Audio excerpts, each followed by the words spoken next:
Is that when you made that $1 million jump? No, no, That no, or no, some no. type This of is well how did that after. happen? Because that's a huge jump. A huge portion of my stock holdings is. Today we have Alex Kang, an elite level powerlifter, which for most people would already be enough accolades. But today we're not talking about powerlifting, even though I do want to ask you about it a little bit later.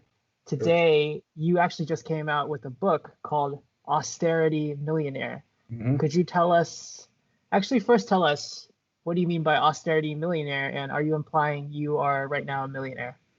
Yes, yes, I'm a multimillionaire. Quick note, unfortunately, there are a lot of bad incentives for people to misrepresent their wealth, especially on YouTube right now. But Alex was kind and open enough to actually show me some statements, so I can confirm that he is indeed a multimillionaire. Part of the reason why I wanted to talk about finance on YouTube is because it seems to be crowded with a lot of charlatans and get rich quick schemes, and that's why I really like this book and really enjoy this conversation. I will always make an effort to fact check and do my research regarding every guest or topic that is on my channel. So that's it.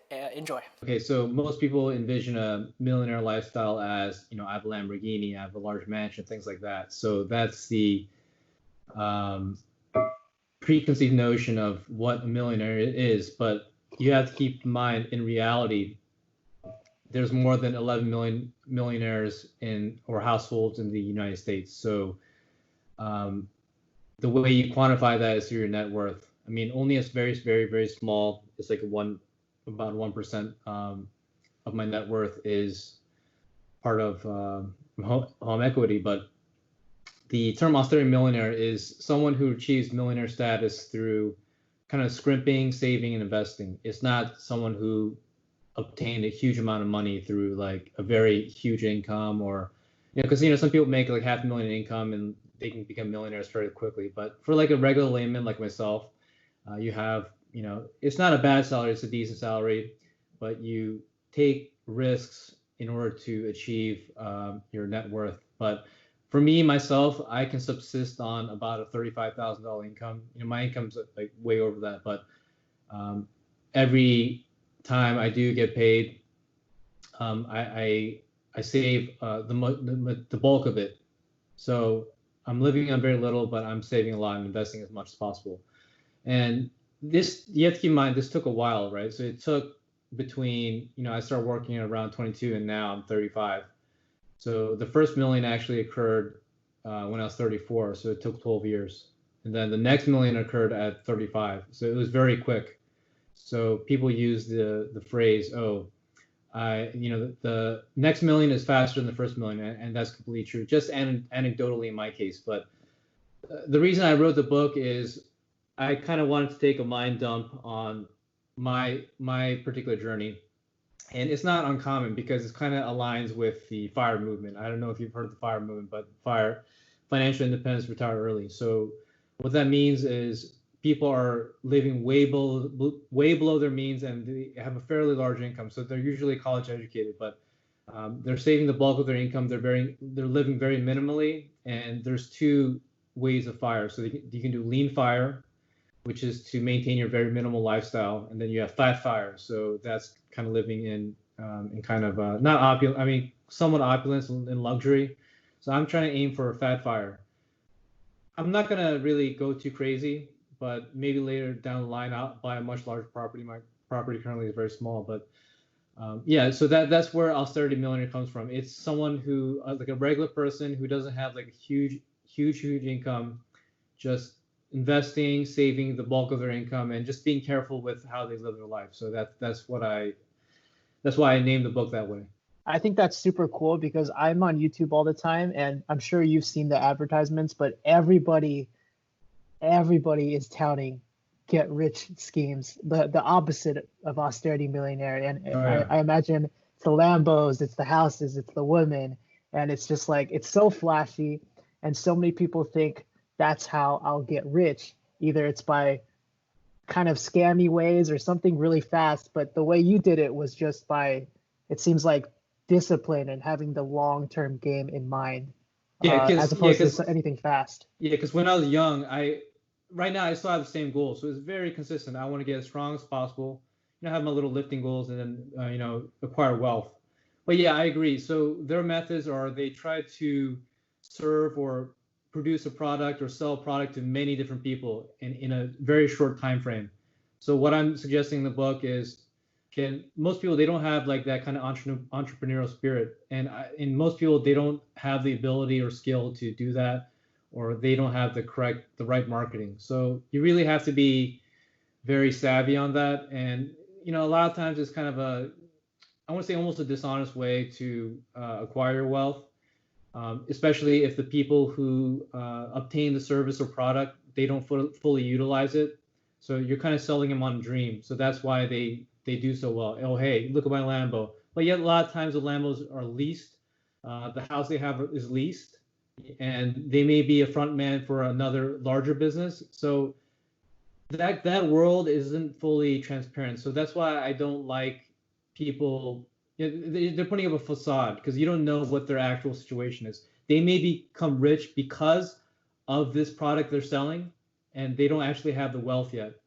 So yeah, it's just very you just have to be very skeptical about people selling that kind of service or product to many different people. Like, you can take a very conventional path and become wealthy, but you have to take risks with your investments. You definitely can't save any cash.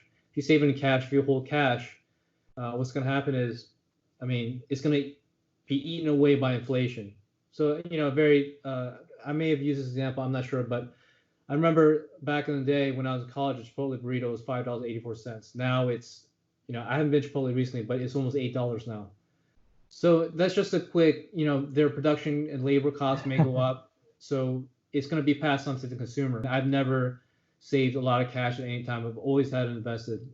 And there's also times where you have to exit investments, but that you have to use your judgment call. But I'm not saying that's the exact science. So, luckily for me, it worked out. But I've taken calculated risks. Sometimes I've lost huge amounts of money. But because you have to keep in mind, like, most of my portfolio is capital gains. So only a small fraction of what my wealth is actual cash that I invested.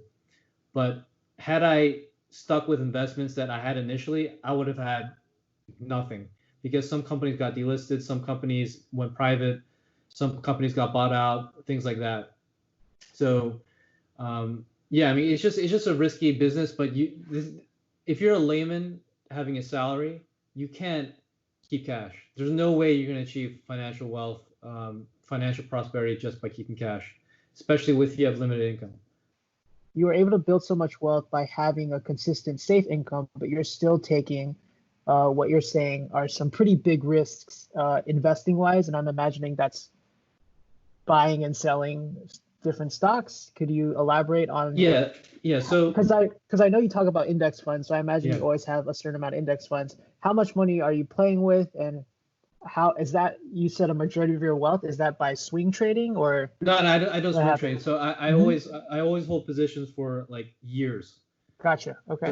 So I'm not, like, if I do so, I'm not incurring any type of a short-term capital gains tax. And definitely do not suggest day trading. That's just stupid for a regular person. Generally stupid in general. I don't do any put or call options, nothing fancy like that. I just find a company that I think is undervalued, and then I place money in it and I hold it for like a long period of time, at least over a year. So there's nothing like swing trading. But I don't. Okay, so that's why in the book I suggest, like, it just depends what your risk tolerance is. So if you are fairly risk averse, then place an ETF. There's no way you'll lose money. It'll go up over time. So the ETF that I suggest in the book is VTI. So that has exposure to 3,000 companies. There's no way you're gonna lose your money on that. There's no way.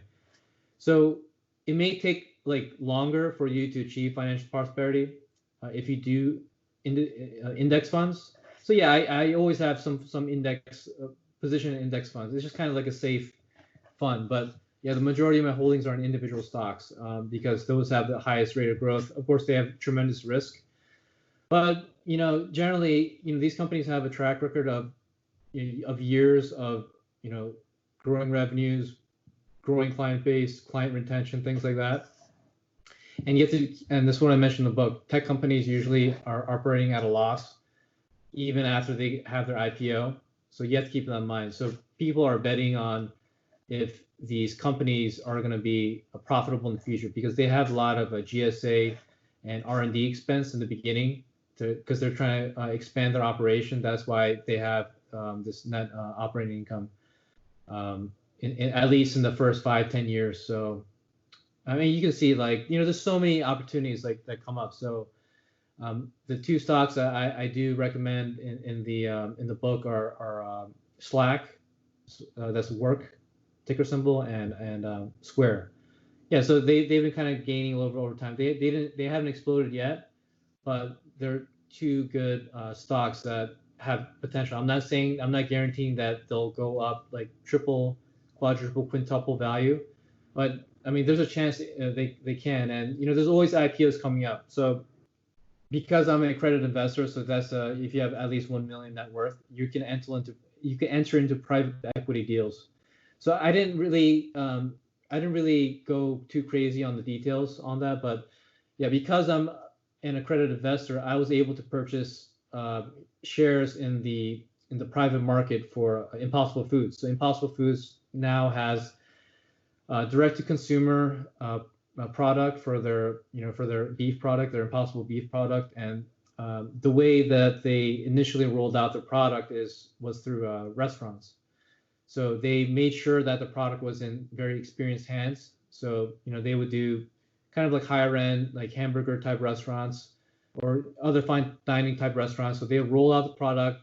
I was like, oh hey, it's amazing, right? And then they rolled it out to a chain, obviously Burger King.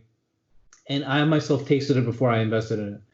So I was like, wow, it's almost there. It's so close.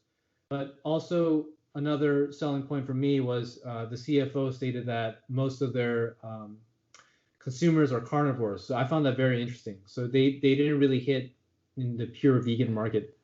Is that when you made that $1 million jump? No. This is well after. How did that happen? How did that happen? Because that's a huge jump.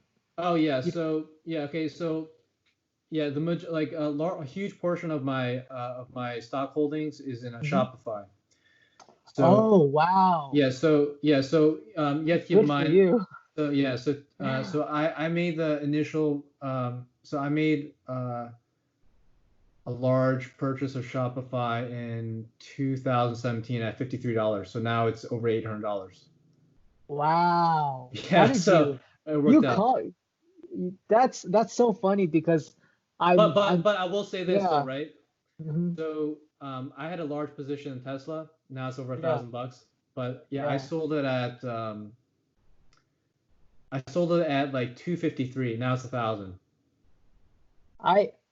I've been playing with Tesla since it was under 200, and I was in the money at 300 years ago, and then recently I also sold it for about 780 just because the market went crazy. Yeah, it's so funny how that works. But Shopify, that's something I didn't see at all. So some indicators why I chose that, right? So yeah. Okay, so first of all, like e-commerce is right now is only a small percentage of actual retail sales, but I think especially now because what's going on, with the illness. I don't want to mention that word because you're gonna be demonetized, but the illness. The illness, right? So sure. There's so many things why I chose it, right? Okay, so first of all, American malls are dead, right? Yeah. So you see things like JCPenney, Sears, and things like that. They're contracting their business, or they're being bankrupt and eliminated. So physical brick and mortar businesses they're being eliminated, right? Essentially. So now malls are becoming more of an experience center. So you have like, for example, some malls have like theme parks and things in it, or like Dave and Buster's, or some kind of experience type business model. So going to the actual store, I mean, that's been dying down. So you see a lot of malls that, they're losing their stores, and they're ultimately going to be eliminated unless they pivot to an experience-based business. And e-commerce is only a small fraction of actual retail sales. But you see a lot of bookstores and things that they're like winding down their operations. So I saw this trend coming, right? And also you have to keep in mind, like, the boomers and whatever, right? The older generation, they are more geared toward having brick and mortar sales or going to the store and trying things or whatever, right? They're going to the store, making the purchase. So they're slowly dying off, and millennials, like ourselves, for me, for example, right? I do most of my shopping online, unless it's produce. Like I have to get the produce, right? But if I'm getting like shaving cream or whatever, right? Mouthwash, I can have it all shipped to my house for free, right? I don't have to go to the store and then waste my time. And the prices are at the store level or below. So I'm saving time and money just by ordering online. In hindsight now, Shopify seems like the most obvious best investment ever. And I think for most investors, it would have made 100% sense to put 5-10% of your portfolio in something like that. But for you to have made as much money as you did, you still had to take a risk, because I guess, how did you grow the balls to put that much money in something that now is like the best investment ever, but at the time it's still not for certain? How do you get the courage or like to make that leap? I made a very convincing argument to myself that well, number one, there was one. I mean, there's so many factors that we can talk about. So we can talk about brick and mortar business dying, millennials going to e-commerce, and the eventual growth of e-commerce, because I believe it's only 8% of total retail sales. It's tiny, small. But the one thing that kind of like triggered my mind with investment was, again, this is not across. This is a very unique circumstance, right? Correct. So Amazon had a storefront, like a web storefront, and they ceded that business to Shopify. They couldn't compete with them. Wow. And this is why I think Shopify will go to around $1,400, $1,600, like from this point, because Walmart ceded their business to them too.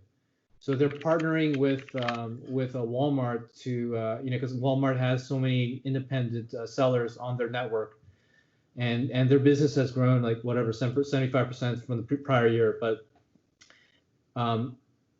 these huge companies, Amazon, Shopify, Facebook, they're all ceding their business to Shopify. So that's why I recognize, this huge player, it can't compete with this very small market cap player. But what I also did, I did my own research, right? So I looked at like so many like e-commerce websites, and I noticed like, powered by Shopify, powered by Shopify, powered by Shopify.